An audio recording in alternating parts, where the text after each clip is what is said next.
Welcome to the 700 Club, and thanks for joining us. Well, the president of France is meeting today with Vladimir Putin in an effort to stop a war in Ukraine. Here in the United States, lawmakers on Capitol Hill are trying to cripple Russia's economy if they invade. Sanctions include targeting Russian banks and key exports. Still, some experts question whether the sanctions go far enough and if the time to act is now rather than later. Caitlin Burke brings us the story. If Russia chooses to invade Ukraine, the financial cost would be extremely high. Senate Republicans and Democrats are working together on a sanctions package they believe could deal a devastating blow.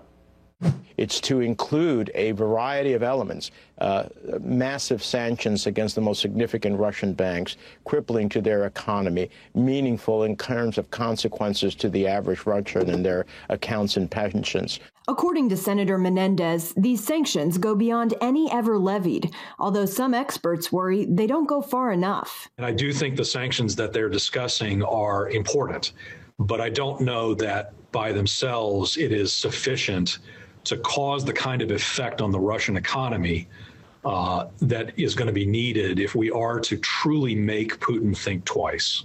Marshall Billingsley, former Assistant Secretary for Terrorist Financing at the Treasury Department, says U.S. sanctions should go after 4 key Russian exports. And here I'm talking about timber. I'm talking about machinery parts and tools. We don't buy any of this stuff really from Russia and the U.S., but they do export it around to Europe. I'm talking about metals and other kinds of chemical products like fertilizers and plastics. According to Billingsley, those 4 sectors account for about 30% of the extra money Russia brings in each year. He believes targeting them would cause a massive inflation spike and potentially jeopardize Putin's power. Billingsley argues rather than waiting to respond to an invasion, the Biden administration needs to act now. Because the financial ripples that would create would be immediately felt in Moscow, and it might cause him to take a step back and reconsider. As the U.S. prepares for various scenarios, a growing number of Americans wonder why we should be involved at all.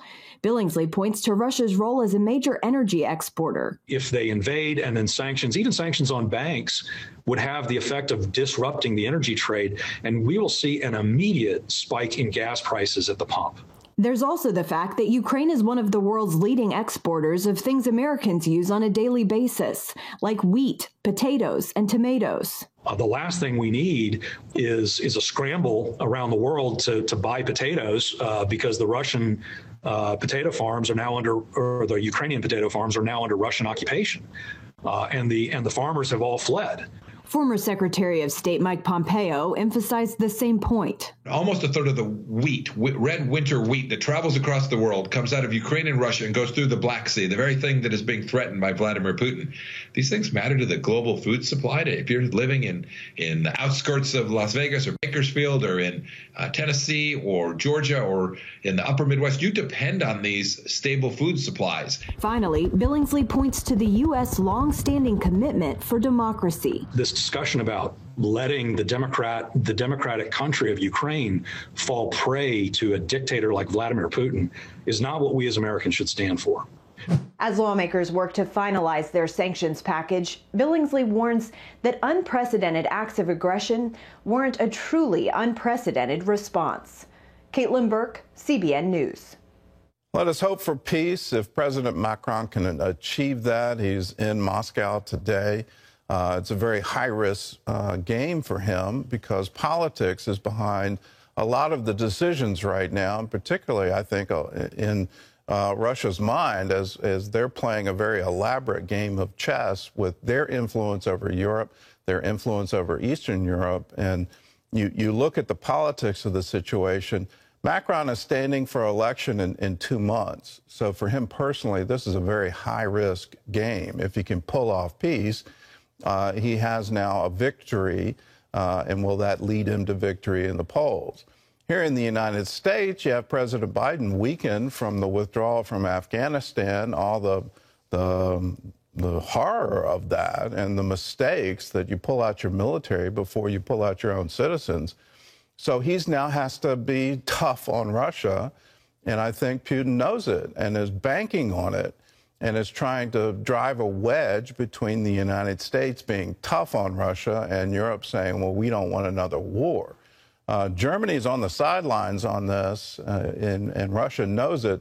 If they can drive a wedge between the NATO alliance and the major groupings of that, so it'd be UK, the US, Germany, France, if they can drive a wedge between it, they gain. Guess who loses the most? You and me in the United States. In other news, a dispute between former President Trump and Mike Pence, well, it's dialed up the focus on the events of January 6th and threatens the ability of Republicans to unite before the midterm elections. John Jessup has more on that story from our CBN News Bureau in Washington. John? That's right, Gordon. And it's not just Mr. Trump and his former VP, Mr. Pence. The party's recent censure of 2 GOP House members on the Select Committee investigating January 6th is also raising questions. CBN's Mark Martin has the story. More than a year after protesters invaded the U.S. Capitol, Republicans are still dealing with the events of January 6th. Recently, former President Donald Trump said Mike Pence could have overturned the 2020 election. Friday, the former vice president did not mince words in his response. President Trump is wrong. I had no right to overturn the election. The presidency belongs to the American people and the American people alone. Sunday, Florida Senator Marco Rubio weighed in about the vice president's role. As I said, I just don't think a vice president has that power, because if the vice president has that power, Donald Trump would defeat Joe Biden in 4 years or 2 years, and then Kamala Harris can decide not to overturn the election. I don't want to wind up there. Also last week, the Republican National Committee censured 2 House members for taking part in the January 6th commission investigating the attack. Some taking issue with the wording that the commission is targeting people who are pursuing legitimate political discourse on that day. Pence's chief of staff, Mark Short, said while lawbreakers should be prosecuted, the committee is targeting some peaceful protesters. I did not see a lot of legitimate political discourse. But, Chuck, to your question, in talking to some members of the RNC, I think there is concern that there are people who were there peacefully protesting who have been pulled into this, what I think is more become a prosecution by the January 6th committee. Rubio calling the January 6th commission a partisan scam. This commission is nothing but a partisan tool designed to go out and smear and attack and get their hands on as many people as they can, including people that weren't in Washington on January 6th. Addressing the big picture, Texas Congressman Michael McCall, who sits on the House Foreign Affairs Committee, spoke out against disunity in the Republican Party. It's not helpful when they see us divided as a party rather than unified. And we have so much to be unified against when it comes to Biden's failed policies. On Sunday, Republican Senator John Barrasso of Wyoming saying his focus is on the future, taking back the House, taking back the Senate, the 2022 elections, not the 2020 elections. Mark Martin, CBN News. All right, thank you, Mark. Well, the mayor of Minneapolis imposed a moratorium on all no-knock warrants after the police killing of a 22-year-old man in his apartment last week. Police body cam video shows officers using a key to open the door and rushing into the apartment. A man sleeping on the couch grabs a gun and is shot 3 times, all in a matter of about 10 seconds. Take a look.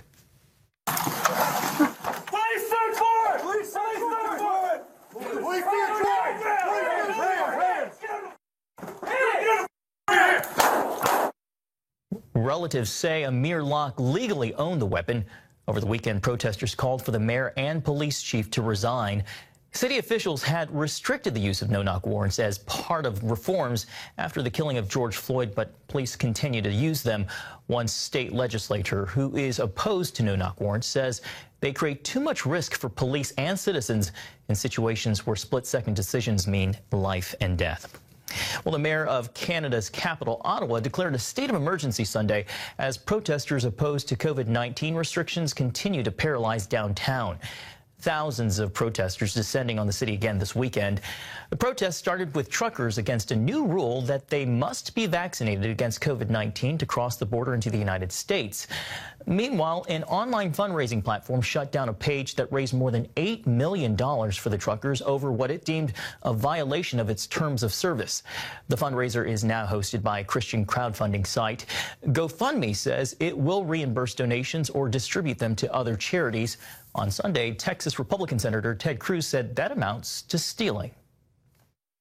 Thieves in Silicon Valley decided, we don't like your politics, so A, we're going to take your money, and then B, we're going to give it to people we like. Listen, if anyone else did that, that is called theft.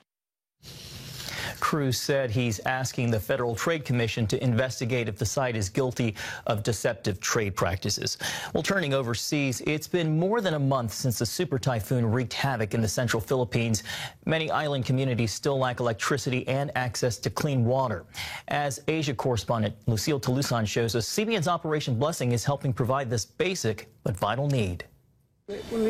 Rayson Navarro questioned his calling as a pastor after facing major trials, one after the other. His wife suffered a stillbirth in May, and before the year ended, Typhoon Rai destroyed their church. I was angry with God and blamed him for what happened.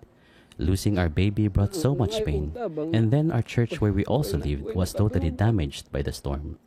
While seeking answers to why God allowed these tragedies, Pastor Rayson experienced another blow when he suddenly passed out because of severe diarrhea. After the storm, there was no more clean water in the island, so we were forced to drink dirty water. When I collapsed, I thought it was the end for me. A child heard my cry for help and called the villagers, who then brought me to the hospital. Pastor Rayson is among many residents of the Bohol province who got sick because of dirty water. According to the pastor, pitchers of drinking water were sold at a high price. There were doubts about its purity, however, because there is still no electricity. This Operation Blessing volunteer responded by sacrificing Christmas with his family to set up water stations in the Cebu and Bohol provinces. I missed being with my family on Christmas and New Year's Day. But when I saw the suffering of the typhoon victims whose houses were totally damaged, I am glad I'm able to help. Rich or poor, they lined up for clean drinking water. The water station supplies an average of 1,700 liters of clean water per day to more than 90 families. Pastor Rayson is grateful that his prayers have been answered. I thank the living God who sent you to help us. Thank you, Operation Blessing. Now we have clean drinking water in the island. Operation Blessing also provided food bags to 6,000 families and will continue helping the typhoon survivors rebuild their lives. Thank you so much. Lucille Talusan, CBN News. Providing much needed and much valued support. Gordon, you're quite familiar with the people and culture of the Philippines. I love the Philippines, and to see the disasters that have hit that island chain for now years, this most recent one, the devastation in those islands is truly unbelievable. But thanks to you, we're able to do something about it. We're not just saying, isn't it just horrible what has happened? We're actually doing something. I like to say when disasters strike, let's strike back. And let's strike with love and compassion and very tangible help in their time of need. You're doing that if you're a member of the 700 Club. If you want to be a part of it, there's an easy way to do it. We have a designated fund with Operation Blessing for disaster relief, so it's called the Disaster Relief Fund. You can write to us, CBN Center, Virginia Beach, Virginia, 23463, or you can go to the phone and call us and just say, I want to give to Operation Blessing Disaster Relief Fund. 1-800-700-7000.